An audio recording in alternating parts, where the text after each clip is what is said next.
begin. I'm going to gather all my equipment, my tongue blade, gloves, and pen light and stethoscope, and reflex hammer, and that's it. Alright, hi, my name is Tina. I'm going to be your nurse for today. Can I get your name and date of birth, please? John Nathan Christeena, 12/10/95. Can I check your wristband? Thank you. And then today I'm going to be doing a head-to-toe assessment on you. It's going to involve some touching, but if at any point it gets uncomfortable or painful, just let me know and I can stop immediately. Can I have you consent to recording this assessment, please? I consent, yes. Okay. So I'm going to provide some privacy, raise the bed up to a working level for my height, and then I'm going to have you sit on the edge of the bed with your feet dangling. So I'm going to don some gloves. So I'm going to start off by inspecting my patient's head. My patient's head is neurocephalic. There is no evidence of microcephaly or macrocephaly. And then their head is symmetrical bilaterally, and there is no evidence of, and it sits midline of the body. So now I'm going to palpate the scalp. Does that hurt when I touch your scalp? No. Okay. And then I'm just going to inspect right here. Alright. Thank you. So patient's scalp is intact. There is no evidence of masses or lesions. Patient reports no tenderness as well. Patient's hair is evenly distributed. It's smooth in texture, black and straight. There is no evidence of alopecia, redness, and parasites and pediculi. So now I'm going to inspect my patient's face. So my patient's face is round. His facial features and bone structures are even symmetrically. His inner canthus and nasolacrimal folds fall at the same position. And then at rest, my patient's facial expressions are relaxed and there are no involuntary movements such as tics. So now I'm going to assess your cranial nerve 7. So can I have you wrinkle your forehead, raise your eyebrows, puff out your cheeks, and then smile with teeth, smile without teeth, frown, purse your lips, and then whistle. Cranial nerve 7 is intact. So now I'm going to inspect my patient's eyes. My patient's eyes are symmetric bilaterally. His eyebrows and eyelashes are evenly distributed. There is no hair loss or flaking. His eyebrows extend over the eyes and his eyelashes curl outwards. And then now I'm going to lightly pull down on your eyelids. His conjunctiva is pink and moist. And his cornea is dome-shaped and smooth bilaterally. His sclera is white and translucent. There's no evidence of jaundice, and his irises are round and brown in color, and there is no evidence of excoriations or lesions. All right, so now I'm going to have you look at an object behind me, and I'm going to shine my light 12 to 15 inches away from your face. I'm going to test for your corneal light reflex. So I'm going to shine the light. Alright, when I shine the light in his eyes, the light reflects evenly in both eyes. Now I'm going to test for your 6 cardinal fields of gaze. So I'm going to have you keep your head still and follow my pen. Thank you. Okay. And then, alright. Thank you. So patient was able to follow the pen with ease. There is no evidence of nystagmus. Now I'm going to check for your pupil response. Okay, I'm going to shine this light and just look straight ahead. Okay, patient's eyes or pupils are equal, round, and reactive to light and accommodation. So now I'm going to place my hand right in between your eyes and to test for consensual pupil response. All right, and then the pupils were able to constrict consensually. And then now I'm going to have to test for your accommodation. So you're going to focus on this pen light from far away, and then I'm going to bring it closer. Okay, patient's pupils constricted when looking at a close object, and then dilated when looking at a distant object. So now I'm going to be assessing my patient's ears. My patient's ears upon inspection are symmetric bilaterally. There are no visible lesions or masses. Now I'm going to palpate the ear. All right, and then apply pressure on the tragus and palpate the mastoid. Does that hurt? No. Okay. Patient's auricle is firm and flexible. There are no masses or lesions felt, and the patient reports no tenderness. So now I'm going to do the whisper test, so to test your hearing. So I'm going to say a 2-syllable word, and then from 2 feet away from you, and you just have to repeat what I just said. So can I have you cover one of your ears? Popcorn. Popcorn. Okay, and then cover the other one. Baseball. Baseball. Okay. Patient has a negative whisper test, and he was able to say the 2-syllable word from approximately 2 feet away. So now I'm going to do the otoscopic exam. So first I'm going to pull the pinna of your ear up and back, and then I'm going to hold my otoscope like this. And then I'm just going to look inside.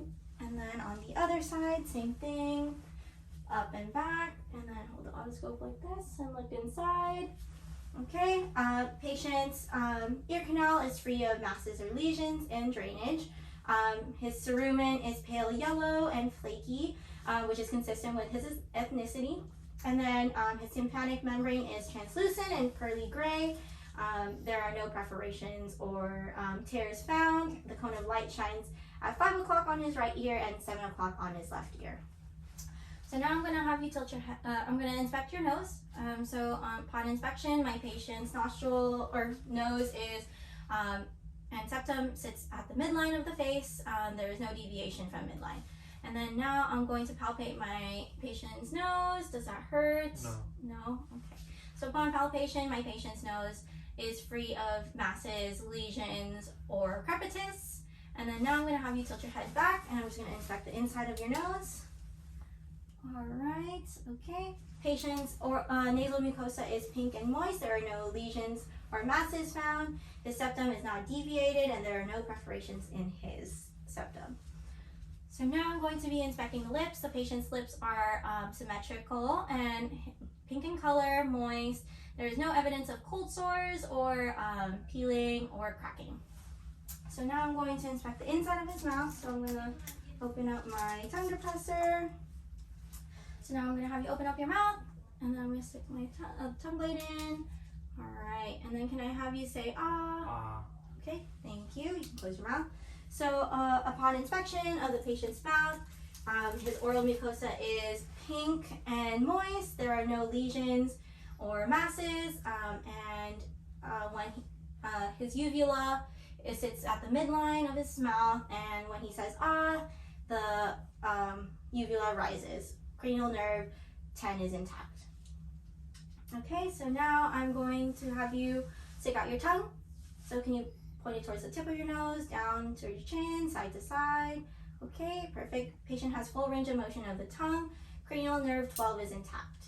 So now I'm going to be assessing the range of motion of your neck. So can I have you look up, look down, and then look side to side, and then ear to your shoulder. All right, perfect. Patient has full range of motion of the neck.